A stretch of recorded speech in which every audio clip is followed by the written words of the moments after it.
Coming up on New Day at Arirang.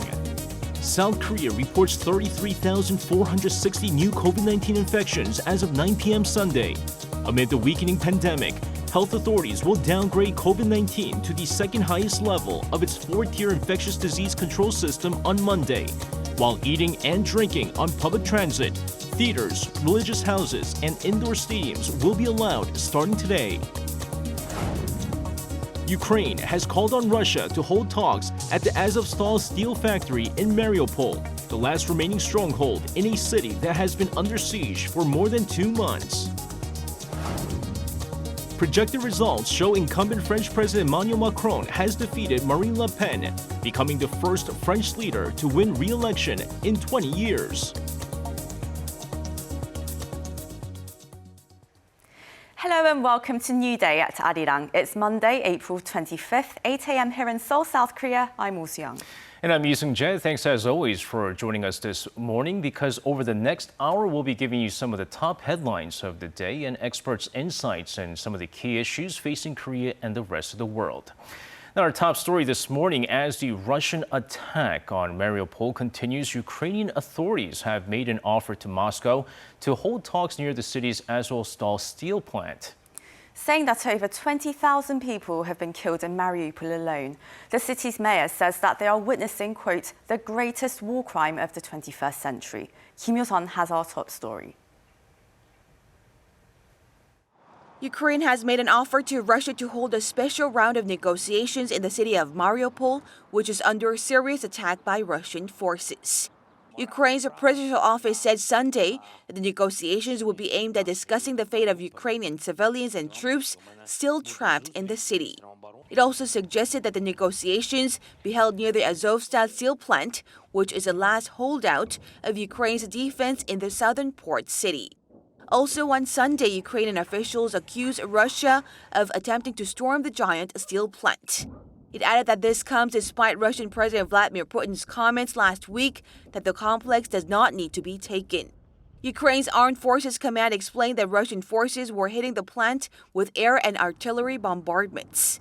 It added that Moscow is firing and performing offensive operations in the area while conducting airstrikes and civilian infrastructure at the same time.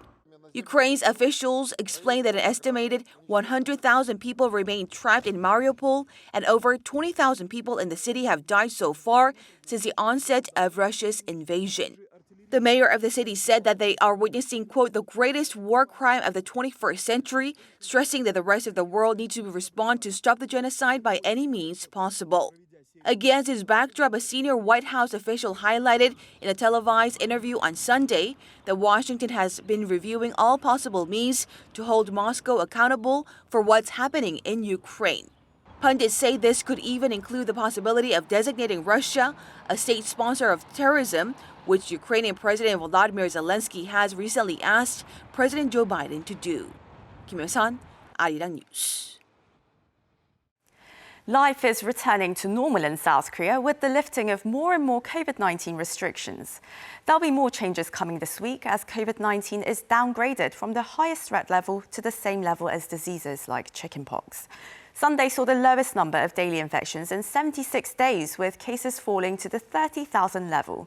Kim Yeon-sung reports. Life is on the way back to pre-COVID times. Planes are carrying international tourists and business travelers, and schools are planning field trips again. Crowds in baseball stadiums are cheering, and festivals are getting ready for the summer. Starting Monday, South Korea will no longer classify COVID-19 among the most dangerous diseases, like Ebola and MERS. Instead, it'll be moved from Class 1 of the four-tier system to Class 2, like chickenpox and measles. After a month, if the authorities feel it's safe to keep it in Class 2, people who are infected will no longer have to self-isolate for 1 week. Nor will they have to notify the authorities that they're infected, and they'll be able to get treatment for COVID at normal hospitals and clinics, like with the flu. Also, starting Monday, eating will be allowed at indoor stadiums, theaters, and other facilities. Snacks will be allowed on trains too, and shoppers can sample food at the supermarket. And because May is Family Month in Korea, people will be allowed to visit their loved ones in nursing homes from April 30th to May 22nd. This is for people who are either fully vaccinated or have been infected before. Senior citizens and their families have been demanding the right to see each other in person, since face-to-face visits at these high-risk facilities were banned last November. This comes as new COVID-19 infections continue to trend downward. After hitting an all-time high in late March at more than 424,000 cases in a day, South Korea has been seeing a consistent drop in the weekly average. The country has had fewer than 100,000 cases for 4 straight days, and the average for the most recent week as of Sunday is below 100,000 as well. Kim Hyun-sung, Arirang News.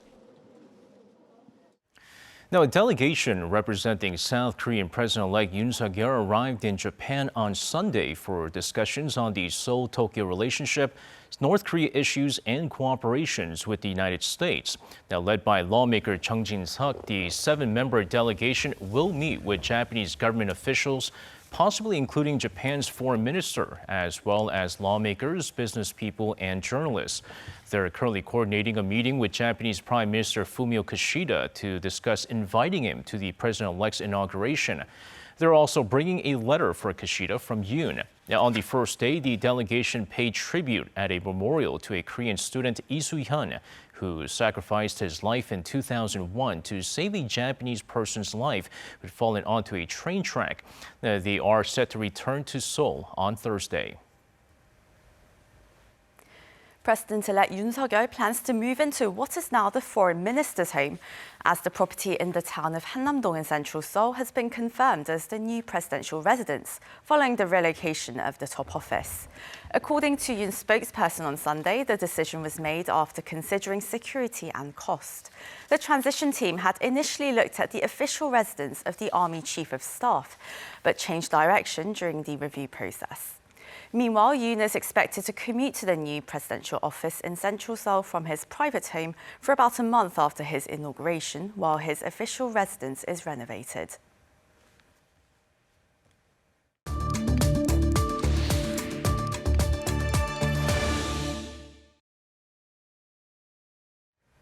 It's now time for Onpoint, where we speak to experts to delve deeper into the biggest news stories in the spotlight right now. Of course, South Korea is clearly seeing a decline in COVID-19 cases, with figures now under 100,000 on almost a daily basis. However, with almost all social distance measures lifted and news of variants being reported throughout the country, some are worried that the country could see cases start to rise again. For a look at South Korea's COVID-19 situation, we, as always, turn to Dr. Alice Tan, internist at Ms. Medi's Women's Hospital. A very good morning to you, Dr. Tan. Good morning. Thanks for joining us on the phone here. And well, first off, South Korea has downgraded the level of the disease from 1 to 2 as of Monday, saying that it's less infectious than before. And people are now allowed to eat indoors. But what is your assessment of the situation? Are we prepared for this? Would you say that the worst is really behind us? Well, first of all, the virus is not more infectious than before. It's more infectious, but it's less virulent because so many people have received vaccination. Currently, we're about 75% down from the peak of the Omicron curve. And across the board, we continue to see improvements in new daily cases, new admissions, current ICU cases, and most importantly, in new COVID deaths. I think that we can say that we are safely beyond the worst of the Omicron wave. The BA.2 subvariant of Omicron claimed dominance during the 4th week of March. And despite that, and also the fact that we have lifted all social distancing measures, cases have been steadily declining since the last week of March and also since last week. The 7-day average for daily COVID deaths, however, if we want to look at this from a different perspective, is now about 150, which is actually 41 more deaths than our highest number of deaths pre-Omicron. So even though we've me feel good about our current situation if we look at it in terms of a broader perspective. We're much worse than we were pre-Omicron at our peak of Delta. My biggest concerns are that the BA2 subvariant is in wide circulation. It is now the dominant strain, as I said, and there's some evidence that it may be causing more severe disease in children.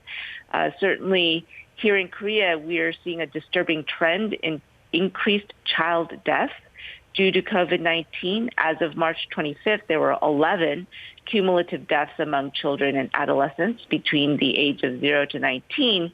However, over the course of only 1 month between March 25th and today, 15 more children died due to COVID-19. In other words, there were more pediatric deaths during the last 1 month alone than during the entire 27 prior months of the pandemic. And so I think the future is uncertain in terms of what might happen with the pandemic. But in terms of the Omicron surge, I think the worst is behind us. Yeah, I think one of those things where I don't think is really getting reported enough is the child death. But despite all this, I mean, South Korea has long been sort of praised for what they're calling the K-quarantine measures.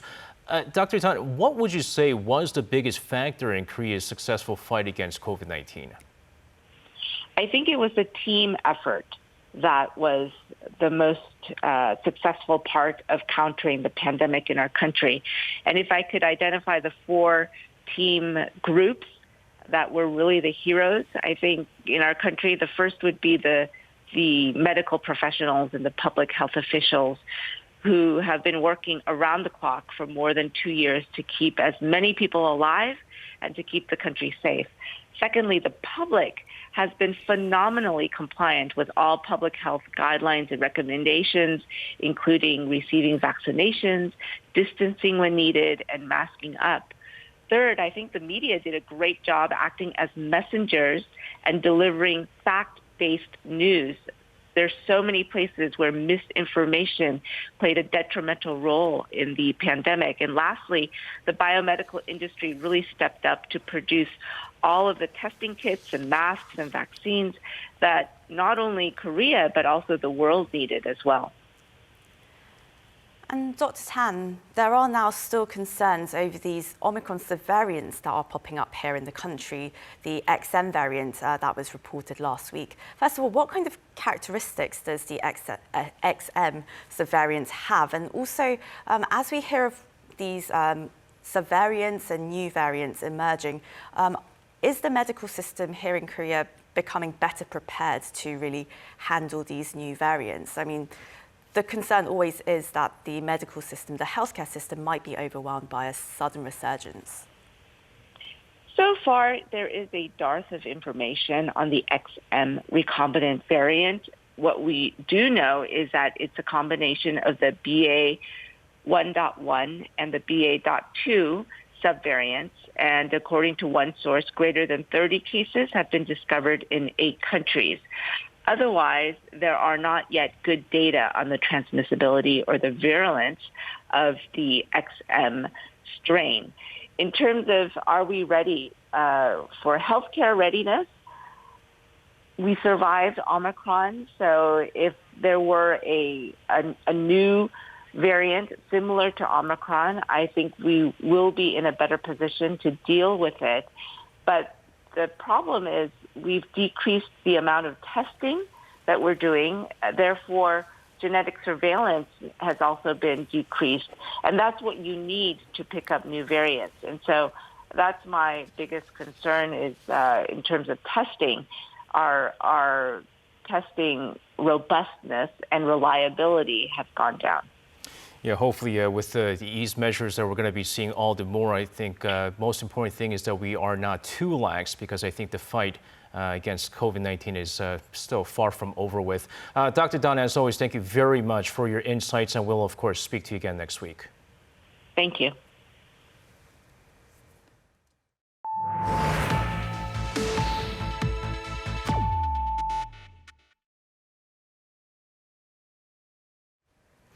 Now, satellite imagery shows that North Korea is preparing to hold a massive military parade very soon to celebrate the 90th founding anniversary of the Korean People's Revolutionary Army on Monday. The U.S. media outlet NK News on Sunday revealed satellite images showing a number of the regime's Air Koryo planes flying across the country in recent days in what appears to be part of preparations for the upcoming military parade. They added that soldiers and civilian training was also detected over the weekend. A significant number of guests were also spotted with dozens of buses parked at the April 25th hotel, which is located next to the military parade training base. Now, in other news, French President Emmanuel Macron is projected to beat his rival Marine Le Pen in the country's 2022 presidential election. Now, although the results have yet to be finalized by the French Interior Ministry, polls suggest a comfortable margin to secure Macron's victory. Now, Macron delivered a speech after his re-election, while Le Pen did concede. Lee Dae-yeon has more. French President Emmanuel Macron is projected to be re-elected for a second five-year term. According to updated results from Ipsos and Sopra Steria on Sunday local time, Macron is projected to take 58.8% of the vote, with 41.2% for far-right rival Marine Le Pen, meaning a comfortable margin to secure Macron's second term. French pollsters released forecasts at 8 p.m. local time once polls had closed in major cities. This will make Macron the first president in 20 years to win a second term in France. The 44-year-old president delivered a toned-down speech on Sunday, shortly after his re-election, thanking his supporters in Paris while saying he understood the anger of people who back Le Pen. Finally, I think of those who voted for Madame Le Pen, who I know are disappointed this evening. No, don't boo anyone. From the beginning, I asked you never to boo, because I am no longer the candidate of a party, but the president of everyone. Though the results are not final, Le Pen also has already conceded defeat. But she told her supporters that the game is not over, indicating legislative elections in a few weeks. Tonight I will say it again. I will never abandon the French. Long live the Republic. Long live France. President Macron 5 years ago won the election to become France's youngest president at 39. Back then, Macron beat Le Pen by a margin of 32 percentage points. Meanwhile, European leaders were busy congratulating Emmanuel Macron on his re-election. UK Prime Minister Boris Johnson posted comments on Twitter saying he looked forward to continuing to work together on issues which matter the most to the two countries and the world. German Chancellor Olaf Scholz also tweeted his congratulations to Macron, saying he is glad that the two countries could continue good cooperation. Other leaders, including European Parliament President Roberta Metsola and the President of the European Council Charles Michel, congratulated Macron on his victory. Lee Dae-yeon, Arirang News.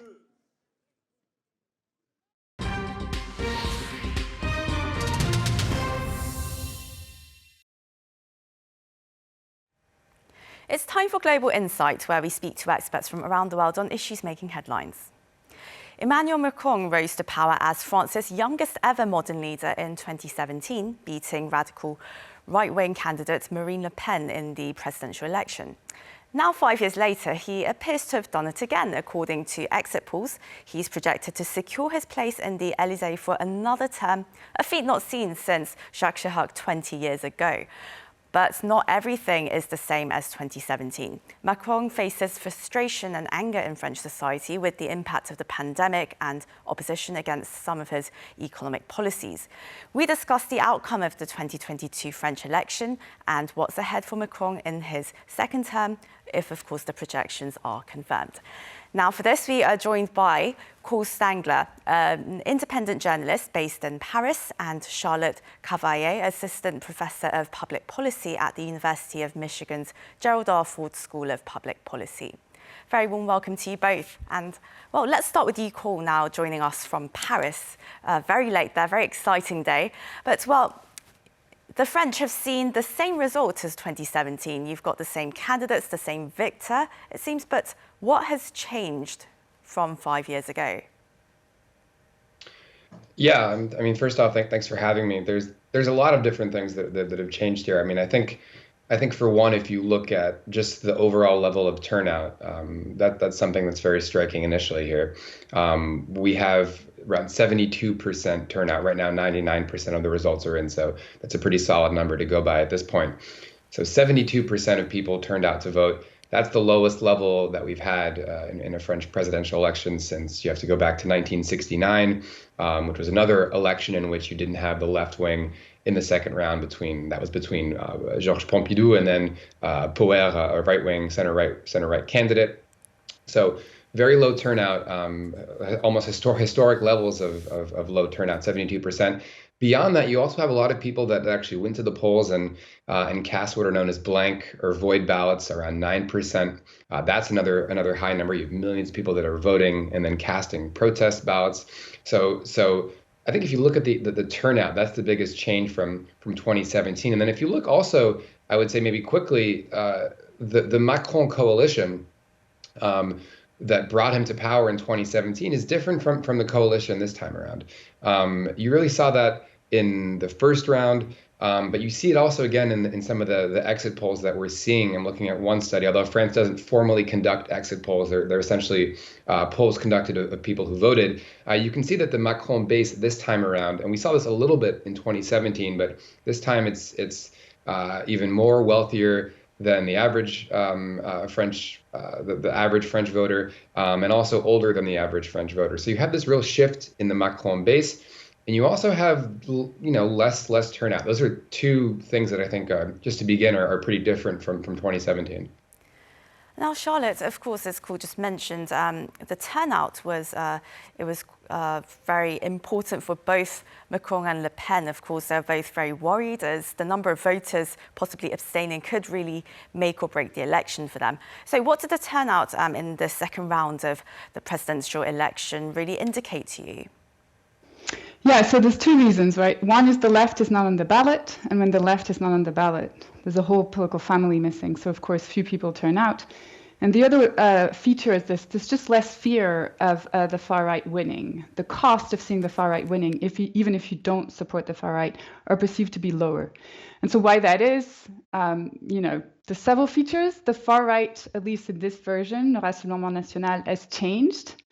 The French have changed. And so how does that matter? So first of all, the party of Marine Le Pen's father was xenophobic, anti-tax, anti-state party, kind of traditional far right.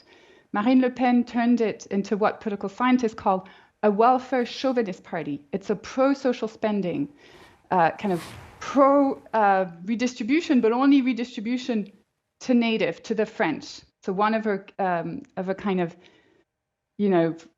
signature feature of a platform was to make sure that immigrants could not access social benefits, for instance. So in that sense, she has also pivoted to a discourse that emphasizing economic issues way more than her dad. And so when the party changes that way, we've seen that in many European countries, numbers goes up. And the French also have changed. So why was the far right scary historically in France? Because it goes all the way back to World War II and the Holocaust. The far right has roots in, fascist Nazi movements. That history, of course, is a long time gone for at least, younger folks. But also younger folks are getting socialized into a very weak party system. They're not used to voting for strong traditional mainstream parties, and so they're less attached to traditional parties. Don't carry the burden of the traditional far right, and thus are less likely to vote for the far right, to resist the far right, or to be scared of it. So these are the two main ways to think about why we ended up with that low turnout, which again is much higher than the US. So I'm a little jealous, to be honest, 72%. And well, cool. Actually, this election, it appeared to be something of an unpopularity contest. It was seen as a referendum on Macron. And well, now he's clearly won. And well, what do you think the French public want or simply expect to see from him? Yeah, I mean, I think it's important to note, as even the president himself noted in his victory speech, which was a little bit more subdued than last time, is that he's getting a lot of support from people who don't necessarily agree with his platform. And I think if you want, I mean, to go back to, in some ways, you might call it sort of the original sin of Macronism, the struggles that he's had over 5 years, despite being reelected, was the fact that in 2017, when he won with this really big mandate, I should say with a big margin of victory over Marine Le Pen, 30 plus points, which is much smaller this time. But in any case, when he had this big victory over Le Pen, Macron interpreted that, or at least governed as if that was a mandate for his fairly specific set of policy proposals, and which is a very very pro-business, center-right political agenda, including a lot of neoliberal economic reforms, cutting taxes on the rich, reforming labor law, etc. So Macron governed over the last 5 years as if he had this mass mandate, when in fact you had a lot of people voting for him to defeat the far right. And so what'll be interesting to see is in this new mandate that's starting now, this new term, over the next 5 years, is Macron going to take into account the fact that, of these millions of people who voted for him, you have a big chunk of people that are not buying into his policy program, that essentially voted for him to deny power to the far right. And it was interesting, if you looked at his speech tonight, he did reference the millions of people who didn't vote. And he also referenced the fact that you had millions of people who voted for him in order to block the far right from taking power. So he explicitly acknowledged them in terms that were more that were stronger than in 2017. But of course, Macron gives lots of speeches. People are used to this at this point. The question is, are we going to see actual policies to reflect the fact that in order to govern, he might have to perhaps rely on a chunk of voters that are more left-leaning, which is not at all really how he governed over the first 5 years. And again, we'll have to see what happens. I mean, he's made a few very concrete policy proposals in the campaign, notably raising the retirement age, also reforming a popular welfare program. Those aren't exactly left-wing proposals by any stretch, but he's also said he wants to have a prime minister in charge of ecological planning, environmental planning. That could be maybe a shift a little bit to the left. But again, I think that the question here, really the fundamental question for Macron is he going to shift these next 5 years to reflect the fact that you have, his coalition is maybe not as strong as it looks on paper. If you look at that margin, that 16 points, it's in some ways more fragile than that. And Charlotte, I wonder what you make of this. Of course, Macron was a newcomer 5 years ago, but now he's very much the establishment. There was growing dissatisfaction with what some saw as a failure to deliver key reforms, not to mention protests against his policies from both the left and right sides of the political spectrum. And he's seen as privileged and arrogant by some. So what is he really going to have to do differently this time around? How is he going to reach out to those voters who thought he should go? Yeah, so Macron is also a political beast, right? So he will go where he has to go. And so the next 2 months is going to be really fascinating because the France has what we call a semi-presidential system. So Macron is elected. He's good. He's got his job for the next 5 years, but he cannot run a government that doesn't have the support of the parliament. And the legislative elections are not going to be concluded until the late end of June. So that leaves 2 months for people to get organized. And so right now, it's really hard to predict where he's going to go because he doesn't really know what coalition he's going to have to build in order to have a stable government, and even going to be able to do that. And so when you look at the first round of the presidential election, you have a left-wing bloc, and let's say it's a third, a left-wing bloc that, I call Macron a technocratic bloc, and then the bloc identitaire, the more kind of exclusionary, xenophobic right-wing bloc. And so it's going to be really interesting. The three-body problem, the science fiction book? I think about it that way. With the current political system in France, 3 blocs is extremely unstable. This is not the way you have a stable government that can actually implement reforms. And so for me, when I'm thinking about Macron right now, I'm thinking about the next 2 months, how uncertain the situation is. When he knows what's in there, he's very pragmatic. It's going to be interesting to see him potentially shift further to the left. or even further to the right to some extent. We'll see. But until we have the results of the legislative elections, this is, tea leaf. And speaking of the legislative election coming up in about 6 weeks, call now, radical left-wing leader JeanLuc Mélenchon, he's emerged as a surprise kingmaker in this election, capturing over 22% of the vote in the election's first round earlier this month. And now he's calling on his voters to make him prime minister. So do you think JeanLuc Mélenchon and his supporters, they're going to play a bigger role in French politics going forward?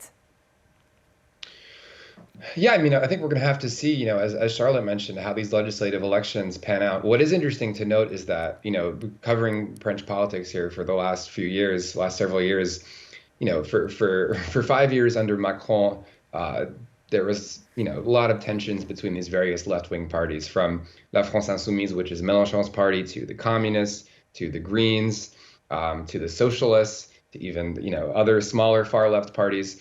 A lot of tension between these parties, and constantly criticizing one another, trying to out-angle, outmaneuver one another.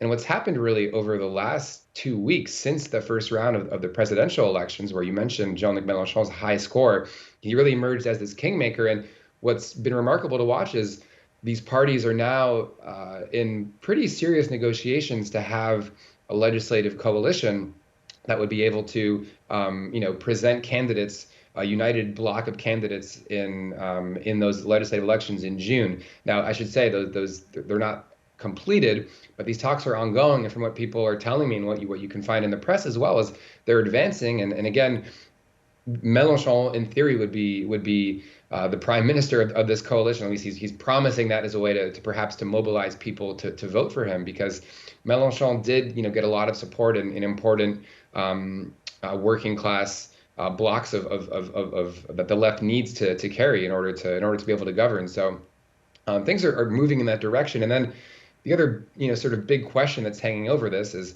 what are the parameters of this left coalition going to look like? Is it going to be just La France Insoumise, the Communists, and the Greens, and maybe another far left party, or is it also going to include the Socialist Party?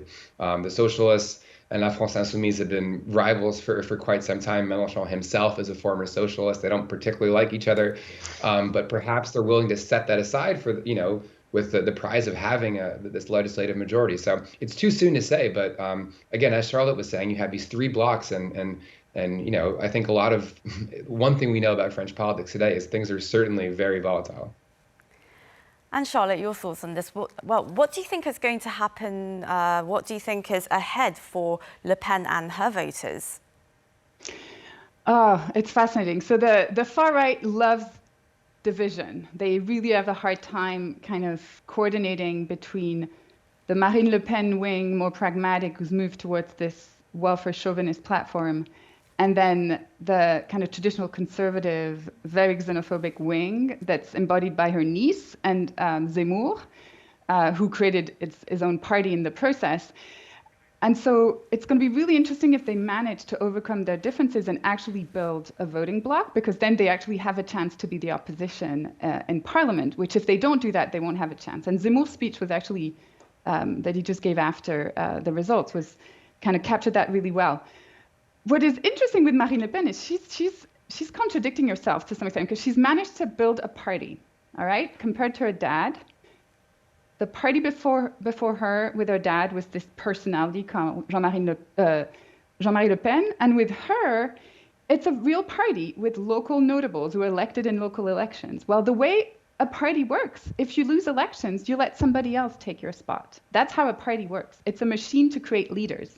But she's not stepping down. So there's still this tension on the right between this personalization of power and the slow success in building a real party that's attracting voters. And how they solve that going to decide of their fate for the next 5 years. Well, I'm afraid we've run out of time, but that was Cole Stangler and Charlotte Cavaillé. Thank you both so much for your insights today. Thanks for having us. Thank you.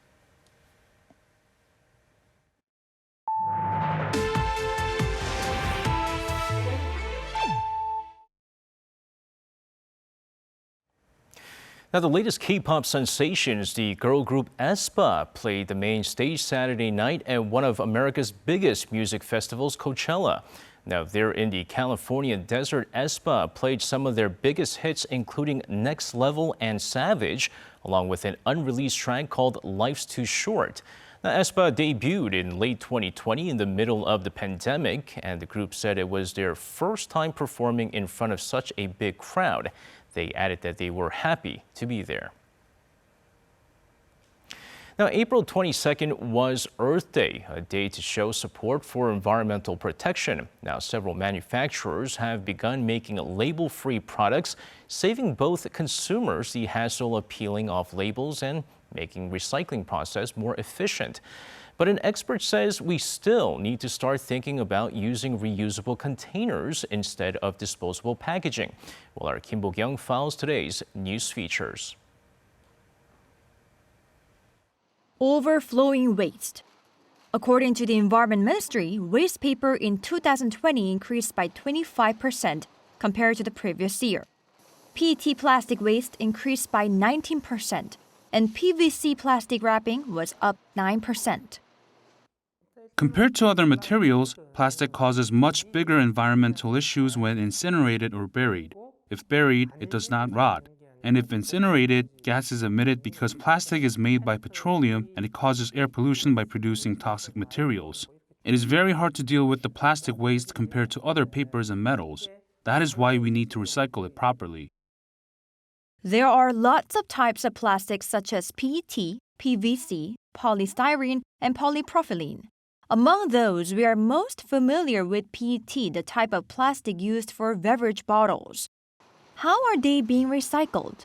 The PET recycling company first needs to detach the labels, sort out the bottles by colors and get rid of alien substances, crush them into pieces, and clean them several times.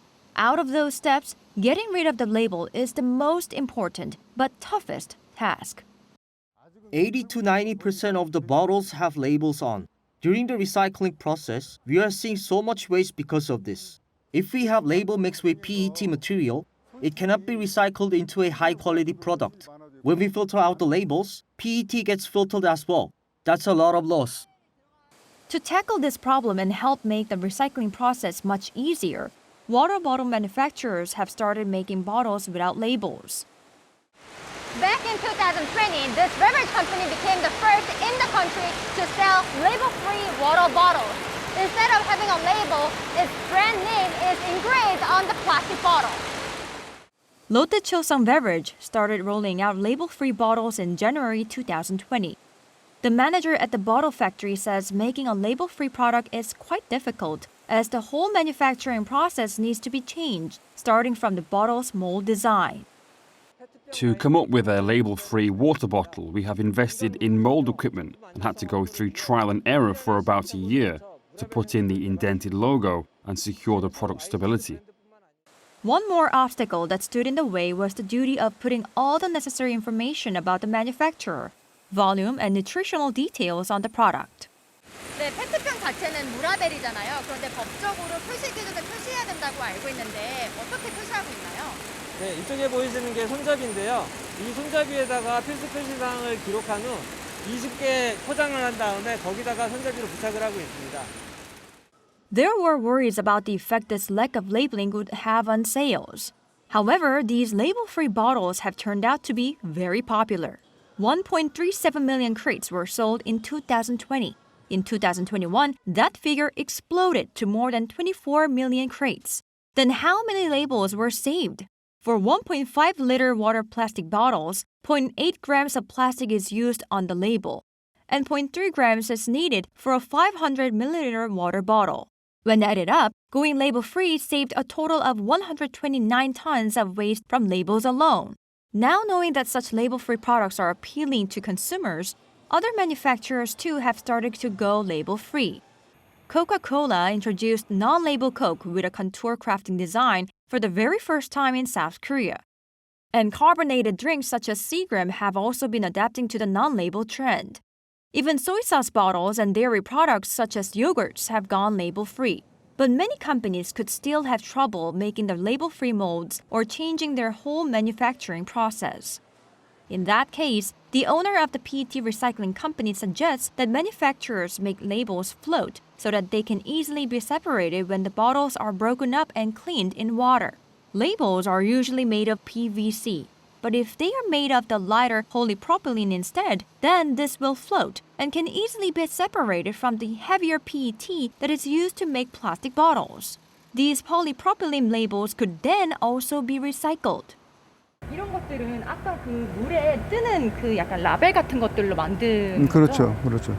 이런 것들이 어디에 쓰일 수 있는 건가요? 이게 주로 이제 PP라는 건데 물에 뜨는 게 PP가 제일 많은데 이거는 일회용 팔레트 같은 건 거의 100% 이걸로 써요. 지금. 그러면 물에 뜰 수 있게 라벨을 만들어 주면 그래도 다 재활용되는 거죠. 쓰레기로 안 가고 전부 재활용품으로 만들어질 수 있는 것들이죠. But even if every manufacturer could make label-free products or make labels that are easily separated, one expert says recycling the plastic is just the first step and doesn't fully solve the problem. There is no 100% recycling, as there always will be a certain amount of loss during the recycling process. Eventually, people need to think about the fundamental issue of not using disposal wrappers or containers. If we get to the core of the waste issue, we need to use reusable wrappers instead of disposable ones. Think about soju or beer bottles. We wash them and use them again. We can also use reusable containers for water, detergents, and other beverages, can't we? There are two ways to use reusable containers. First is to set up a refill station where visitors can get the product and carry it in their own reusable containers. Another is for the manufacturer to sell the products in reusable containers from the start. By introducing a deposit return scheme, empty containers could be returned, washed, and reused. These all require manufacturers to change facilities and invest in new infrastructure. The main reason why such reusable containers are not being readily used. Though South Korea is late to the discussion, an expert says the country could still lead the market if it acts now. So basically, we need to think about changing containers from disposable to reusable. Global companies are already putting this into action. South Korea is late. We are now considering how to recycle well and use the recycled materials. But fortunately, we are in a better situation. Glass bottles are still being used for soju and beer, so we have higher rate of using reusable glass. Though we are late, since we still have infrastructure that uses reusable containers, we could find it easier to deal with the issue. Making recycling easier, from plastic to glass, from disposable to reusable. It will take some time, but in order to protect and preserve our Earth, we should start taking the right steps as soon as we can. Kim Bo-kyung, Arirang News. Now, also, farmers in Korea have recently been using technology like the Internet of Things to create what they have dubbed smart farms. Now, these smart farms not only produce fruits, vegetables, and grains of higher quality, they also boost yields, saving labor and raising farmers' incomes. Ian Jin tells us more. This giant greenhouse is filled with green plants and red LED lights. This particular section of greenery is made up of sprouts of barley, and the red LED lights help the sprouts grow. One side of this greenhouse is full of newly sprouting barley seeds. What's unique about this farm is that the barley sprouts are not grown in soil, but in clean water in what are being called smart farm installations. The smart farms use ICT technology that automatically controls temperature, humidity, and also sunlight. Another aspect of the installation is that it has 7 display case type layers that allow a constant supply of light, including the supplementary LED light, and it's also set up to allow for a continuous flow of nutrient-filled water. This setup is very safe, and it's a great advantage that the plants are free from pollutants. It's also a great way to foster a nutritional environment. This smart farm produces 280 times more barley than in an area of land that's the same size. From here, the sprouts are processed into products like powder and granules that are mainly sold online or at large stores. Recently, smart farms have expanded from just barley to other crop types like black barley, oats, lentils, and peas. The automated nature of smart farms allows for increased productivity while reducing labor. Expansion of this smart farm technology will make our agriculture competitive in the global market. The Rural Development Administration will continue to actively promote their smart farm-related technology through the Korea Agricultural Technology Promotion Agency. 이은진, Arirang News.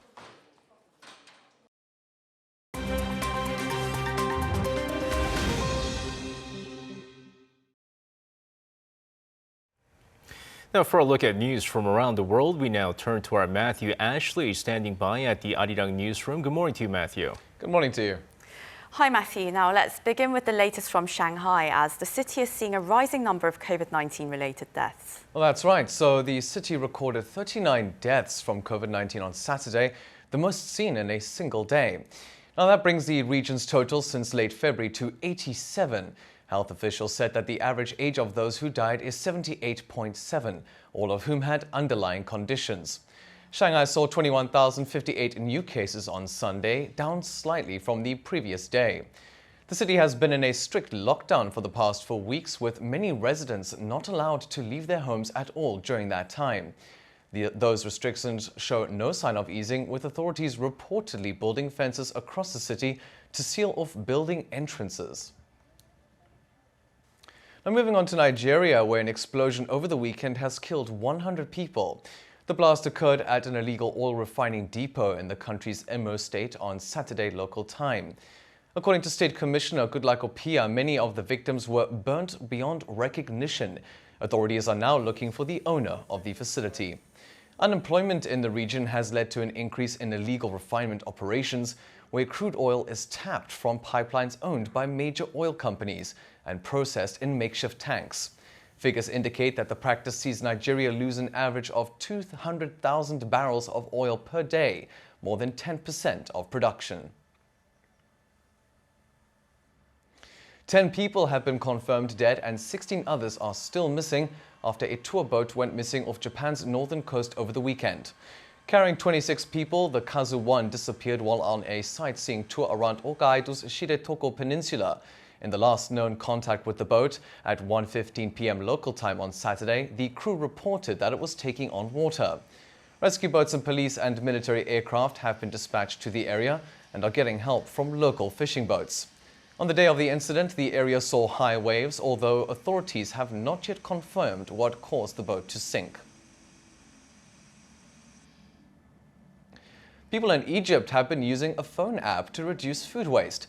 The Takea application lets people buy excess food at a discount or for free from restaurants or suppliers, and people can also order these meals to be given to charity. Now, founded by the Dubai-based couple Mena Shaheen and husband Max Hudson, the application was launched in 2019. In 2021, they managed to save 40,000 meals, and they are looking to expand their app to allow business-to-business trade. The United Nations Environmental Programme estimates Egypt's household food waste at 91 kilograms per person per year.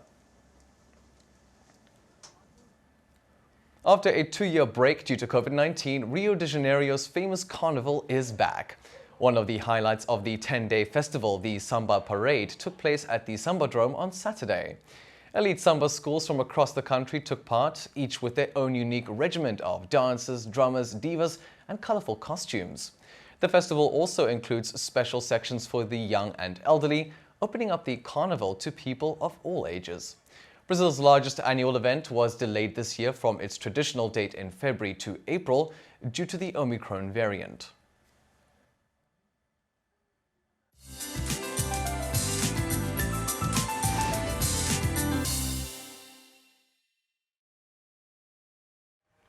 Good morning. Summer-like afternoon temperatures stay today, and Daegu will see a high of 30 degrees Celsius this afternoon. The capital will also be a couple of degrees higher than Sunday, but under lots of clouds today. Then rain will start from Jeju and the southern provinces in late afternoon before spreading to the entire country overnight. Jeju and the south coast will see downpours along with strong winds. Rain should let up from central regions tomorrow morning. But this morning, it's sprinkling in the capital region with heavy fog covered in coastal areas. It's a balmy start to the day. I didn't even need a jacket coming to work this morning. Then highs will be similar to slightly higher than Sunday. Many areas in the south, in fact, already saw highs nearing 30 degrees Celsius yesterday, and the heat continues. Daegu and Gyeongju once again will be reaching up to 30 degrees Celsius this afternoon. But tonight's rain will bring temperatures back to the normal range with more temperature fluctuations. With that, here's a look at the weather conditions around the globe.